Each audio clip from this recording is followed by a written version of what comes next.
மகர லக்னத்துல ஒரு ஜாதகம் ஜனனிச்சிருக்கிறீங்க, பூர்வீக சொத்து எப்ப கிடைக்கும்? பூர்வீகத்தை பற்றி முதல்ல சொல்லக்கூடிய கிரகம் 5ஆம் மனையான ரிஷபத்திற்கு ஆதிபத்தியம் பெற்ற சுக்கிரன். அப்ப ஜாதகத்திலே மகரத்தில் பிறந்து ஒரு ஜாதகத்திலே சுக்கிரன் வலுத்திருக்குன்னா கண்டிப்பா அந்த ஜாதகருக்கு பூர்வீகத்தினால் ஆதாயம் உண்டு, பூர்வீக சொத்துக்கள் கிடைக்கிறதா பார்க்க முடியும், பூர்வீக ஆதாயம் உண்டு. அல்லது சுக்கிரன் வலுப்பெறல, ஆதிபத்திய ரீதியில புதன் வலுத்து சுக்கிரனையோ 5ஆம் இடத்தையோ தொடர்பு கொண்டாலும் சொத்துக்கள் உண்டு. அப்ப சுக்கிர புதன் வலுவோட இருப்பது, அந்த வலுப்பெற்ற கிரகங்களை 5ஆம் இடம் தொடர்பு கொள்வது ஜாதகத்துல பூர்வீக சொத்தினால் ஆதாயம் உண்டு அப்படின்றத உறுதிப்படுத்துறோம். எப்ப ஆதாயம் கிடைக்கிறது இல்ல, யாருக்கு கிடைக்கிறது இல்ல? மகர லக்ன ஜாதகர் ஒருத்தர் பூர்வீக ஆதாயத்தை எப்ப பெறது இல்லைன்னா, மகரத்தில் பிறந்த ஜாதகருக்கு ஆதிபத்திய ரீதியில ஜாதகத்துல சுக்கிரன் வலுவிழப்பது.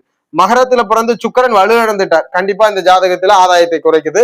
அது போல இந்த சுக்கிரன் 5ஆம் இடத்தோடு, வலுவிழந்த சுக்கிரன் 5ஆம் இடத்தோடு ஸ்தான பலத்தோடு சூரியன் தொடர்பு கொள்வது அல்லது ராகு கேது தொடர்பு கொள்வது, 5ஆம் இடத்தையோ சுக்கிரனையோ ஸ்தான பலத்தோடு சூரியன் ராகு கேதுக்கள் தொடர்பு கொண்டாலும் ஜாதகருக்கு பூர்வீக ஆதாயம் இல்லை. சுக்கிரன் 5ஆம் இடத்தோடு சூரியன் ராகு கேது தொடர்பும் பூர்வீக ஆதாயத்தை கொடுக்கறது இல்லை. யாருக்கெல்லாம் இந்த சுக்கிரனோடு ராகு கேதுவோ அல்லது சூரியனோ ஸ்தான பலம் பெற்று தொடர்பு கொண்டா கிடைக்கிறது இல்ல.